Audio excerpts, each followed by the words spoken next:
Biri bugün, biri dünən.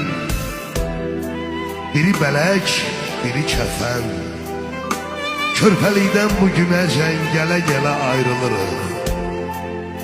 Gah qış olur, gah da ki yaz. Gah isti, gah şaxta ayaz. Ömürdür də biraz silə-silə ayrılırıq.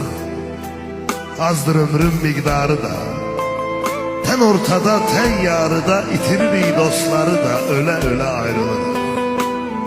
Qürur eşqi ayaqlayır, qəzəb bizi qabaqlayır, ürəyimiz qan ağlayır, gülə-gülə ayrılırıq. Bu gözlər necə birləşir, səadətim fikirləşib, bir gün o gözlərdən düşüb gilə-gilə ayrılırıq.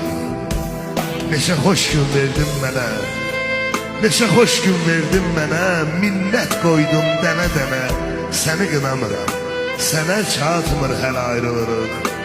Xəyallarda sevişərik, xəyallarda sevişərik, qocalarıq, dəyişərik, qiyamətdə görüşərik, elə belə ayrılırıq.